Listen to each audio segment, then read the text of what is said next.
What are the 5 reasons to understand why your rent is about to go up? Now, this is for landlords and tenants. The one and only Dion has put out a challenge and has hosted a live that occurred a couple of hours ago to answer his question. What are the 5 reasons why your rent is about to go up? So, Dion, take it away. What do you got? So the one reason I want to cover this is because I think people hear rents are going down because of what's going on in large multifamily. Well, if you're renting in a large multifamily place, you should be watching what's happening with rents in your specific apartment complex. If you're renting a house, a duplex, up to 4 units, and comps are kind of based on what's going on with area average rents, there are some significant things that happen that raise rents. And so I've kind of put this question out there to make sure people are thinking, what is impacting rents? What actual data do we have? Matt brought this up really well last week when he pointed out the day that the HUD info came out. And I'll send you a link, Mike, to pin in a comment below, which is where you can literally go to your state, your county, look up your fair housing amount that's given out per year. And it's an interesting metric. It looks at 7 years, right? It takes the last 7 years, doesn't look at the last 2. So those 5 years from more than 2 years ago are factored into how they calculate fair housing rent costs. Well, in 2020, we had the pandemic and the eviction moratorium, and we couldn't have any rent adjustments. So right now in 2024, the numbers from 2021 are starting to be factored. So what did you see, Matt, when you looked up those numbers? Massive increase, like a 20 plus, I don't say 20. We had some at 30. It's about $500 a month on my units in my area covered by, it's January 1, 2024. We can reset these rents, increase by 500. It might, and it actually has at times with my tenants in the past, lowered the amount that the person actually pays out of pocket and increased the amount that the housing authority increases because they reevaluate the tenant's position based on the income and the cost of housing. It's a really weird algorithm that they use that benefits tenants, benefits the landlords. And that made me think, what other things are going on? So I thought of 5. One of them includes the HUD numbers that just came out last week that you pointed out, Matt. So that is one of the 5. And it isn't, you can charge more for Section 8 now. What it is if you have a place that you can rent for $2,000 and for housing for Section 8, and you rent it to the public for $2,200 because you can get a little more than Section 8 usually. And all of a sudden Section 8 raises to 25. The next public person you rent to is going to be 27.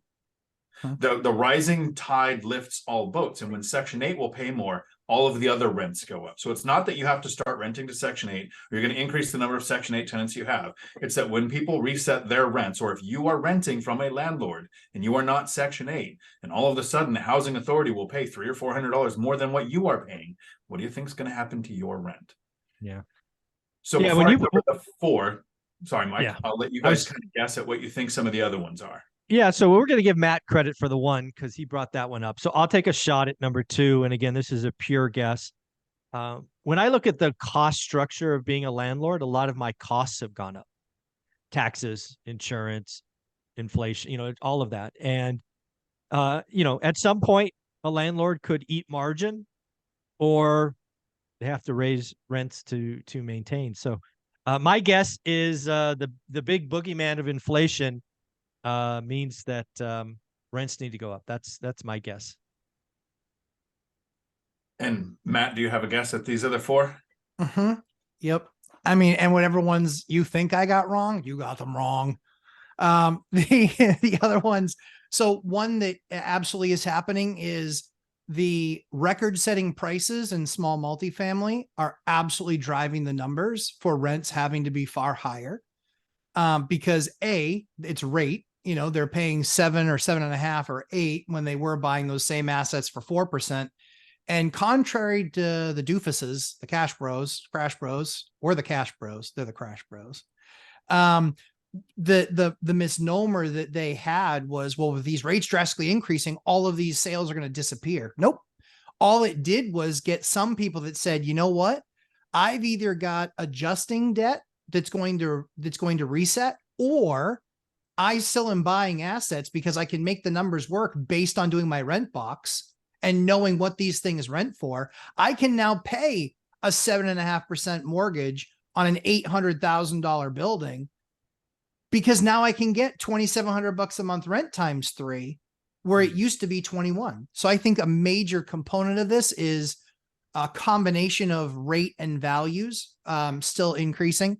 Do you want me to do another one? I got another one. We'll go. I got. Oh, yeah, I got go one ahead. more You do guess. one. Yeah, you. So the other one is obviously this high rates has stunted demand for home purchases. And if you don't know, people would rather live in a home and an apartment, especially when they're family.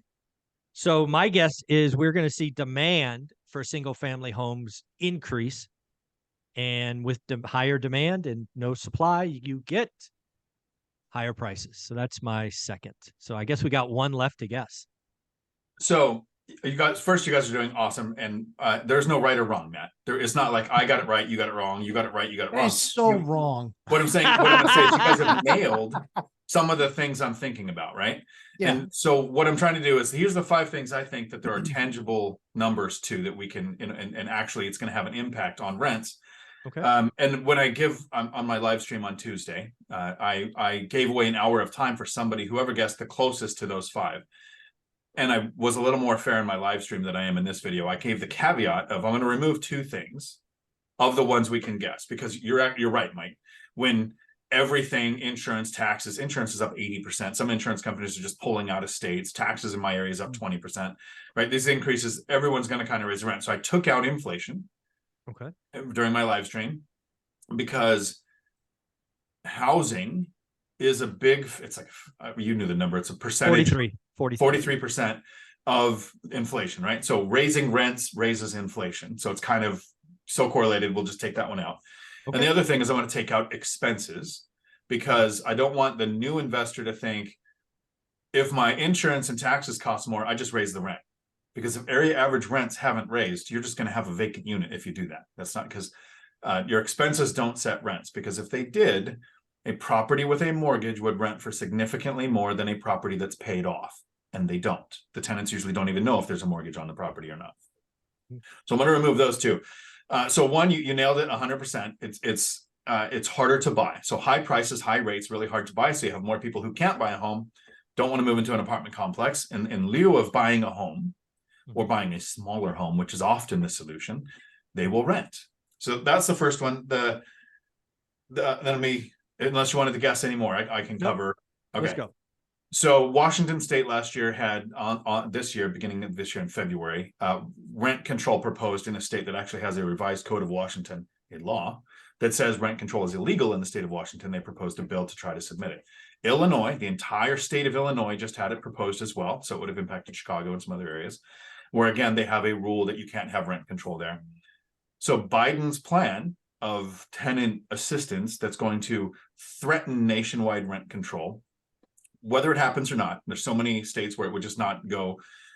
The landlords that are sitting there thinking, if it's possible that nationwide rent control or statewide rent control could happen, I better raise rents now, because I'm not going to be able to once it goes into effect. Some town in California talked about instituting it and backdating it 2 years, that you had to actually put your rents to 2 years ago. Wow. So that was the first one. So if anybody in my live stream talked about rent control, that's the only one I haven't seen suggested yet on the really cool answers I've seen on Facebook. I'm going to read those. That's interesting, because California adopted a form of rent control after we voted against it, which I thought was really odd, right? So the population of California said no, but the king said yes. That was fun. But you're right. When we adopted that, landlords were forced to raise rents every year, where historically I had raised rents every other year or every third year. So you're right, Gab. The king didn't listen to the voters and, hurt tenants. So you're right. And I actually did a video on how rent control makes landlords richer and more tenants homeless. And I had 3 legislators reach out to me during session, and it never made it out of committee. I'm not going to say my video impacted it, but my conversations with them back and forth on, I've got people like my brother that have never raised the rent since 2005. But if you talk rent control, he's going to have to every single year. Yep. So the second thing, and I've talked about this, it's actually how I acquired my most recent deal, is remote work is changing the affordability index. But when people can work remotely, they're going to expand out how far they can live, because now they're only going to the office once or twice a week instead of 5 days a week. They don't want to buy, because you have people like Elon going, okay, come back to the office, or Amazon saying, come back to the office or we're going to fire you. So they can rent further out, which is one of the reasons why large multifamily rents are going down, because they can move from cities to a little more rural area. The apartment complexes tend to be in the cities because that's where the work is. Well, now if you can live further out, the rents in the area where I purchased are up 20%, but the prices haven't started to go up yet. So I purchased a place at a price that would have almost made sense at 2 years ago rents, but is a killer deal at where the rents are now. Yeah, that's an important point. I want people that are shopping to understand is, and I think you brought this up probably 18 months ago, and Matt as well. All the numbers that I look at for the last 20 years historically are not irrelevant, but so skewed. If you don't internalize what Dion just said, you're going to miss the point, right? So you're buying in an area that is now desirable for remote work. Those people coming in have higher than local average wages, sometimes by 100%. And they think rent in this new location is cheap when locals think it's nuts. And this will drive some locals out further away. It's a real deal. So you're onto something. And so I did a video on a jet ski at Beth Traverso's cabin. Of course you did. Called The Affordability Index Flaw. And I was literally on a jet ski out in the water. It was great. It was a great day to be talking about. Here's why I'm going to get wealthier, and pay attention. The third thing, and this is kind of correlated to, associated with the HUD numbers going up. And this is if you pay attention. One of the things we like to do when we buy a property is to look at all the economic drivers that are close by. I like to talk about things like a base, a port, a college, a hospital, Boeing, Amazon, all of those things. Well, in 2022, the largest veterans housing increase of over 12% in over, I think, a decade or two has happened. It was 12 point something percent for basic allowance for housing. So this impacts anybody that's investing near a military base or near a college, because basic allowance for housing is paid out to any service member who isn't living on base, or any service member or veteran or family member or dependent of a veteran who's attending college and using the GI Bill, because you get paid BAH while you're attending. So that this year coming into 2024, it's only going to be like a 3 point something percent increase, but that's 3 point something percent on top of 12 point something percent from last year. Wow. So that's a significant increase. And it happened here around Joint Base Lewis McChord on the West Coast, and Washington's one of the largest military installations on the West Coast. Around 2015-16, BAH went from around $1,400 a month to $18. Now it's $25. Wow. When that happens, the next year, nobody will rent to a civilian for less than what you can get for a military family member. So it raises all of them. So hopefully people are watching that in your local area. So if you are around colleges or a military installation, it's going to impact what they will pay. And I have so I've got the harder to buy, so more renters, fair housing market. I've got my notes for tonight's live stream. The BAH, remote work, nationwide rent control. Yeah, there you go. There we go. So there are other factors, and we could probably go on to other things that cause rents go up. We could talk about things that make rent go down. When remote work takes people out of places where the work is, they're probably going to move out of the large apartment complexes. So yeah, you're going to hear about those rents going down, but that's generally not who is watching our content. Absolutely. Kind of, Matt, any thoughts on all that list, or maybe an extra one you want to throw in there that you were thinking about? No, I think those are all right. I do. Whoa, what? Huh? Dean and I spent like 4 hours together over the last few weekends. So it's kind of like, I feel like I'm, tapping off his brain, which is a wild ride, much like I expect VR. But yeah, I think that really nails it. That's why it's a total joke with all these people that think that rent's going down. They might be going down in a specific building, but you know what? Here's what's really funny. I had somebody come and look at one of our units, $2,000. It's 400 square feet. Wow. $2,000, 400 square feet. I was rented in a weekend, and they came from the new building 1 block away, literally 1 block. You can see it from the front door.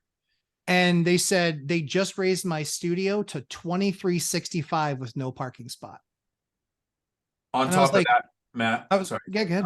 I just visited Matt. I was in Boston for like a week, a little over a week or two ago. I went into this unit, and there's some genius things that you did to make a small space attractive to people too. Thanks. So yeah, the rents are going up, but also the operator running the unit had an impact on that too. Thanks. Yeah, I mean, it's a huge difference. But yeah, I think that people that think it's just arbitrarily going down, why? The government in most cases is the baseline basement of the rents. They are rarely the leader in the market. Because they're the basement, that's the new normal, kids. It goes up from there. Yeah, I said this the other day. Inflation is a feature, not a bug. For us, Well, I would argue it's a feature of the economy. And the sooner you appreciate that inflation is a feature, not a bug, the sooner you can get wealthy. Because it is proven without a shadow of a doubt, owning assets is how you get wealthy. but it's And a bug for the debt ridden.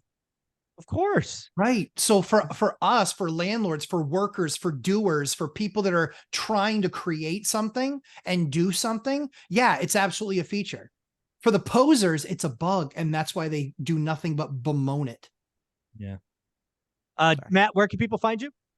It's very saucy at Lumberjack Landlord on Instagram, as well as Sunday live streams, and then the occasional holiday live stream. Very cool. And Dion, how about you? You can find me right here on YouTube, Dion Talk Financial Freedom, where I am trying to figure out how to spend money. And I'm actually developing what I'm calling a reverse budget. Sweet Lord. Oh my goodness. Thank you, buddy. Take care. Ciao.